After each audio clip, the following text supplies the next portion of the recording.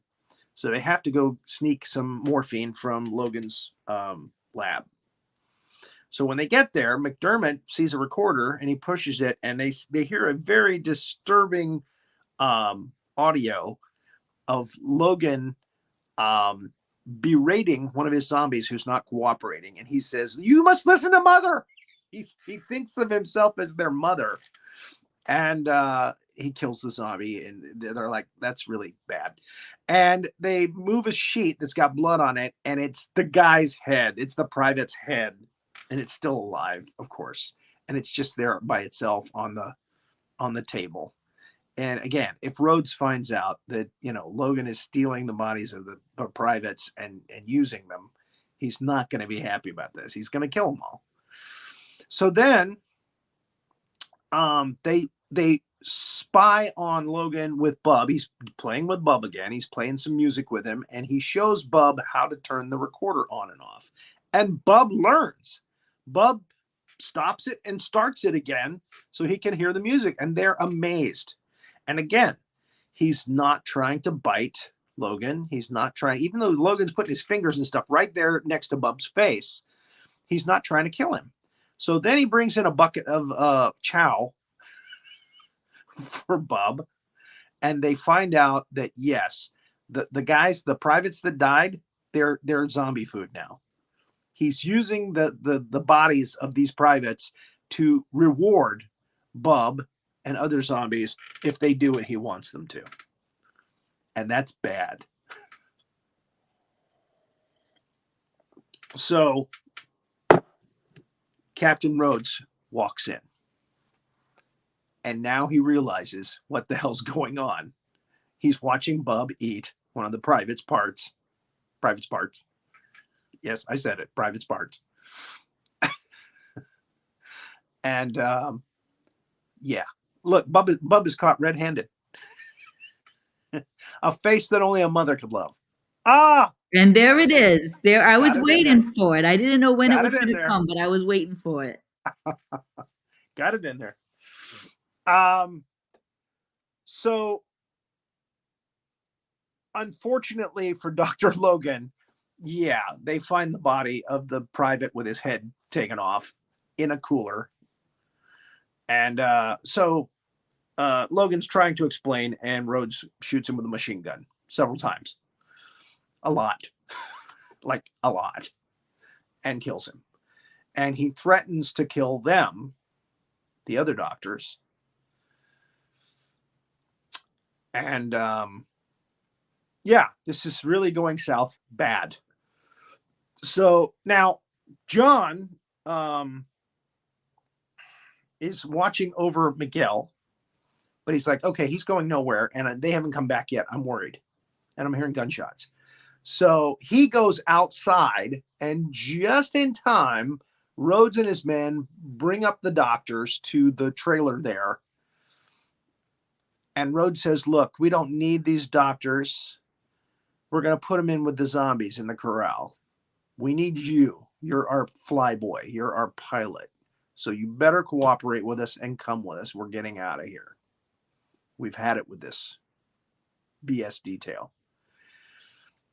And John is not cooperating. He's like, you have to listen. Yeah, I'm your only way out of here. Don't hurt them. And again, they go head to head, and he's got a gun. And Rhodes ends up shooting the other doctor, not Bowman, but the other doctor, and killing him, shooting him through the head. So John realizes he's going to kill Bowman. He's going to kill, which is the last girl that they know of on Earth. And he's probably going to kill McDermott. And he's just they're going to take him and get out of there. So he gives up his guns. They call the zombies. And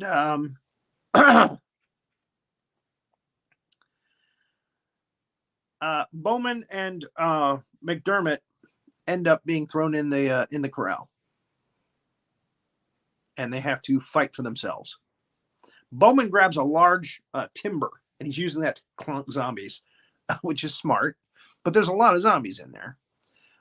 Steele beats the living hell out of John just because they want him to be submissive. They want him to fly the helicopter. He says, "Don't hurt him too much. He has to fly the helicopter." So again, there's only 4 of them left. Now, what they don't know is Miguel has gotten up, and he's gone up in the elevator that goes up to the top where all the zombies are waiting outside a gate. They have a gate around the upper perimeter there. And the zombies are all waiting. And then Bub is eating. He's still eating, and he gets loose. He gets his chain on the wall comes loose. So the little cotter pin or whatever comes out. The little bolt that's holding his chain to the wall comes out. So he's on the run, or he's moving around. So they find a shovel, and McDermott uses it to separate the top part of the head of a zombie that's trying to kill Sarah. And this is a really fun scene. Very graphic, very fun scene. And another zombie shows up, and they're able to clonk him, or clonk her, I should say. And when they run away, you can see the top half of the zombie's head there, and his eyes are moving back and forth. He's still watching everything that's going on, which is kind of fun. So they're running towards the red lights. The red lights are the way out. That's what she says. And again, I can't remember what happens here to where he gets the upper hand. John does, but he ends up taking Rhodes's 2 pistols that he has strapped under his arms. He ends up getting the upper hand somehow. Oh, that's right. These guys, the alarm goes off because Miguel went up to the top, and they go to check the elevator thing there, and Miguel has messed up the controls, and they can't do anything about it. And they left Rhodes alone, and then John was able to overpower Rhodes. So there's some overacting here with Rickles and Steele yelling at each other about it. Well, fix it. I don't know how to fix it. We got one of those scenes. And when that reaches its pitch, its fever pitch, the alarm goes off again. And Pilato wakes up. Rhodes wakes up, and he realizes his guns are gone. He's like, son of a bitch. More going on here. They hear John calling for them. That's what it is. And they all manage to get together. And they kill zombies. That's paramount here, is killing these zombies so they can get out, get free. And Miguel has gone up to the fence and opened it. He took the keys with him. Then he runs over to the elevator again, crouches down, puts the remote control in his hand, and the zombies surround him and start tearing into him. And he's got this rosary thing that he's always putting in his mouth and chewing on and thumbing with it. And again, he pushes the button as they are eating him, as they are tearing into him. He pushes the button. He does the little sign of the cross, and the elevator with all the zombies comes down. So he has screwed these guys big time. The elevator's coming down. So that's Torres, Rickles, and Steele, as they realize, wait a minute, the elevator's coming back down. Hold on. And they see all the zombies on it. And they're like, oh, jeez. Come on. Oh, no. Miguel!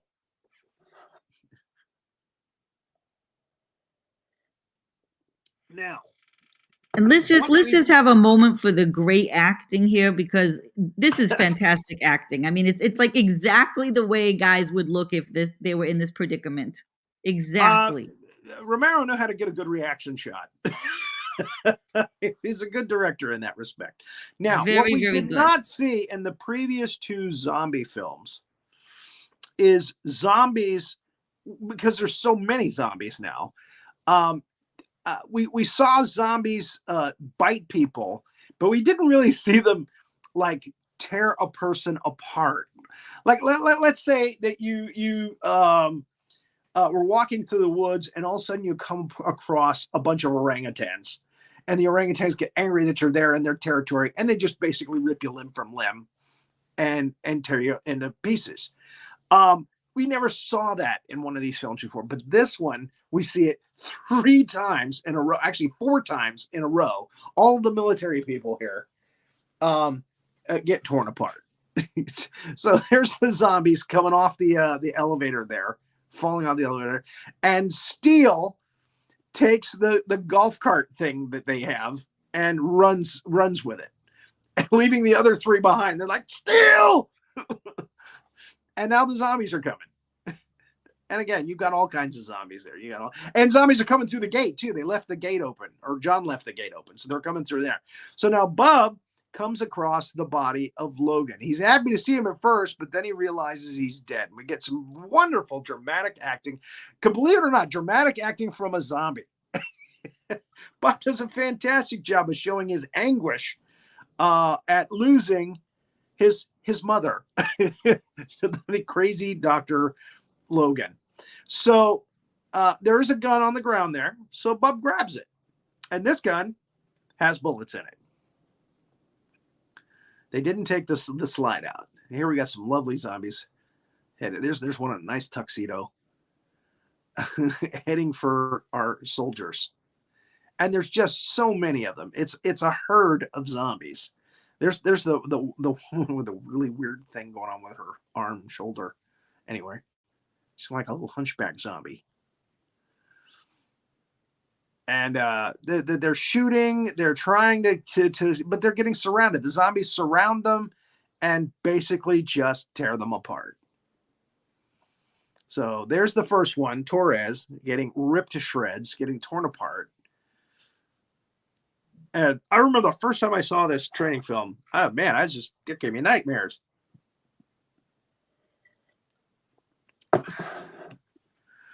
There's Rickles. Rickles is maniacal laughing crazy when they're tearing him apart, because he has gone completely insane, realizing the situation he's in. And they tear his face apart. They tear his body apart. It's just a mess. Now they're coming after Big Steel. And he's trying to find a door to get through that they're not there, but they're everywhere. They're all over the place. He's shooting them up, and he's not shooting them in the head. That's the weird part. He should be shooting them in the head to stop them, but he's just shooting them in the body. And some people just never learn. You always kill the zombie by destroying the head, the brain. So he finally gets through a door, but of course they follow him. He doesn't close the door behind him and lock it or anything. They follow him. They just keep like what are those Komodo dragons? They just they bite you and they keep following you until you fall down, and then they rip you apart.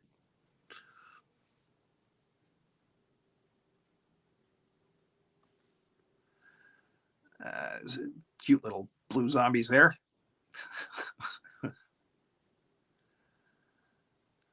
By the way, I noticed something in this film that I not in the previous films, and that the zombies' dental, all these zombies seem to have really weird bad teeth.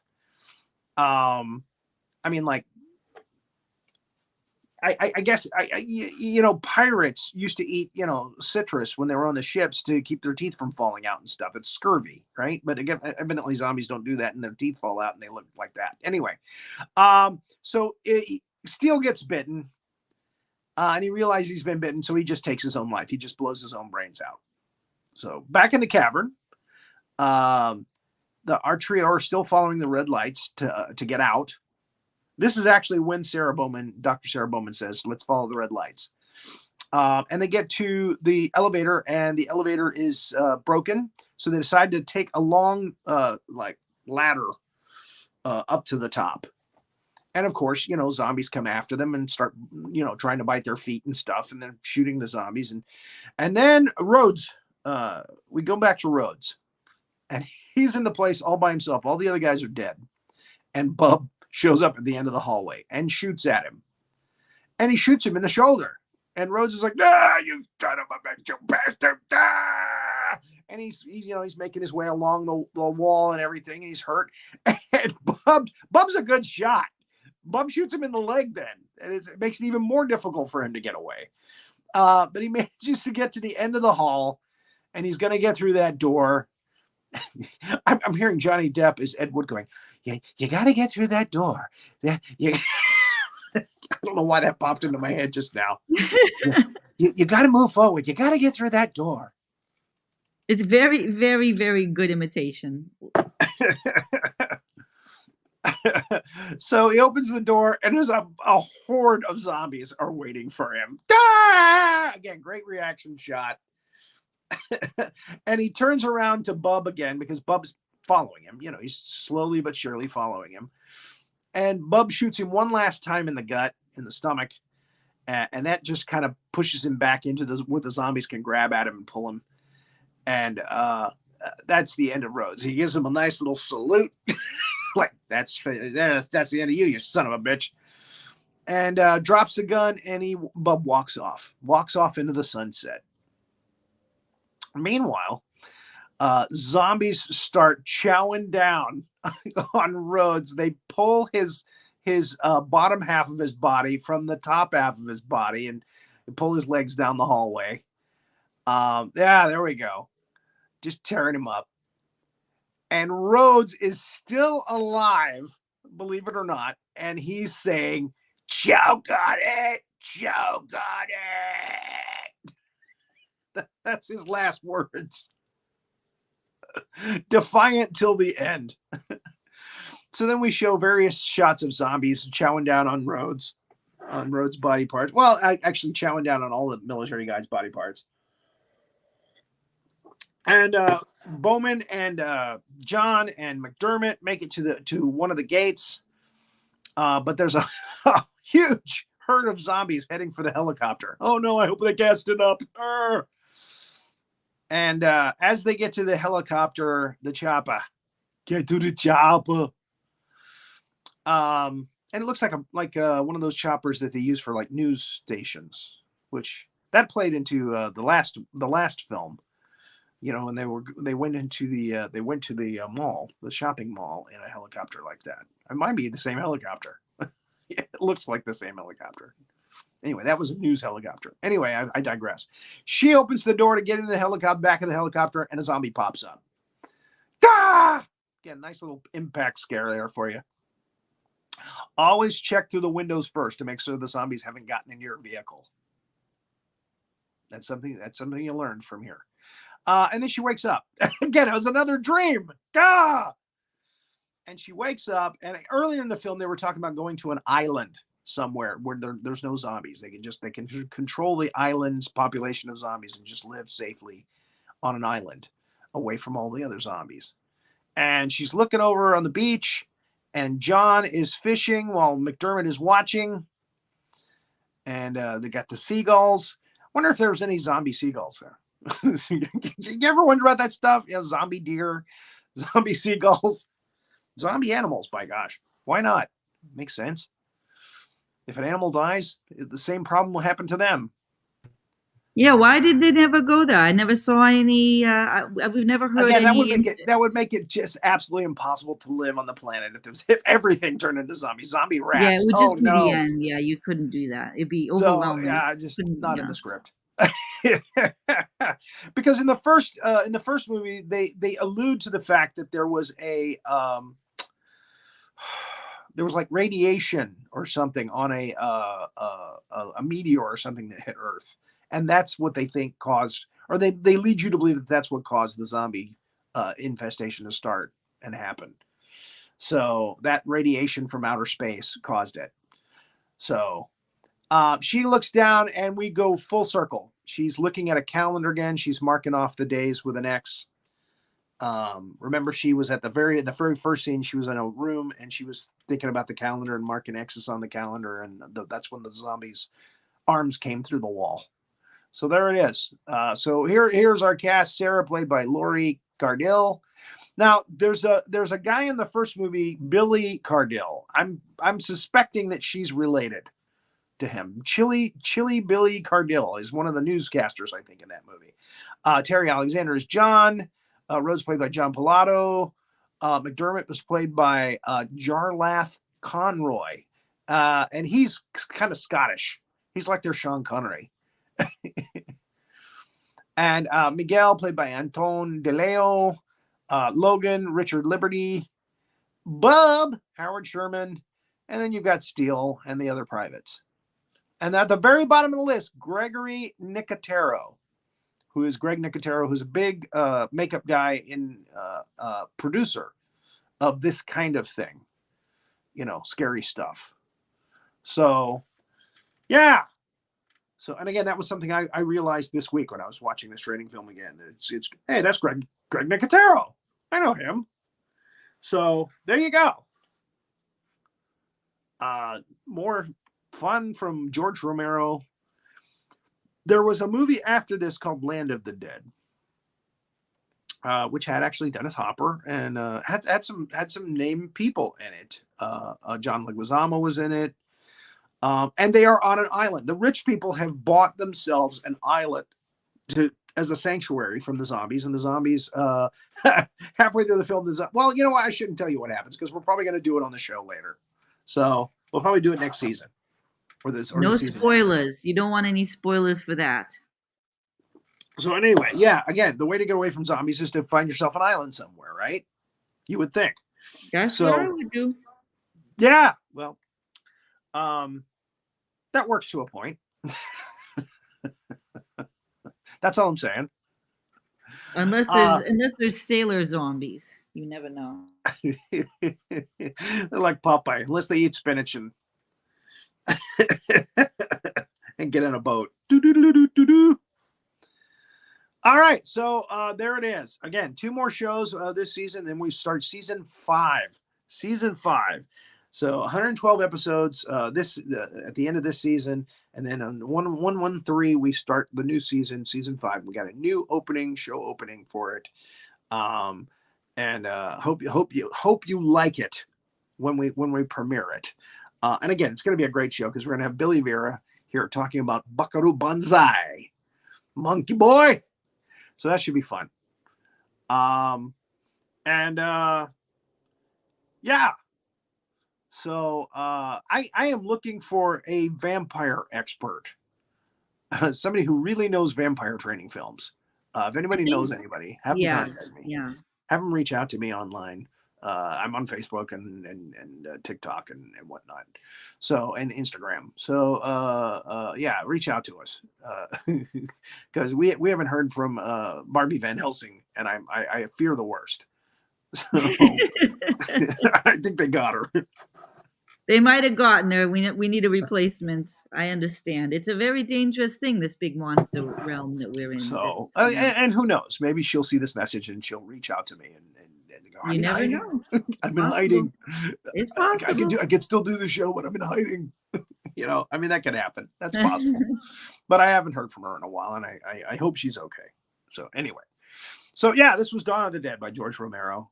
I'm sorry, Day of the Dead by George Romero. We've already done Dawn of the Dead and Night of the Living Dead. So we've done the original trilogy on the show. And of course, we'll do the Land of the Dead because that's the last one that he officially helmed, I think. He did a bunch of other movies. He was like executive producer on the Diary of the Dead and stuff like that. So there it is. You have anything else to say, Hazzard? No, there it is. I mean, I think we learned everything we need to learn. This was a very good training film, one of the best that I've seen. I just absolutely love it, and very informative. Again, we know if you want to, don't put yourself in a situation where you're going to be surrounded by zombies. Okay. And if you do get surrounded by zombies, you better have other people there that know how to kill zombies with you, and put you back to back and start killing zombies around the circle. And you kill them by destroying their head. You beat them in the head, put a sword through their head, shoot their head, kill the brain, kill the zombie. We know that. That's right. Exactly. And we learned that with The Walking Dead. It also confirms that. All right. We got 2 shows next week, and then that's the end of the season. So that's the end. We will see you then. All right. Keep an eye out for those monsters.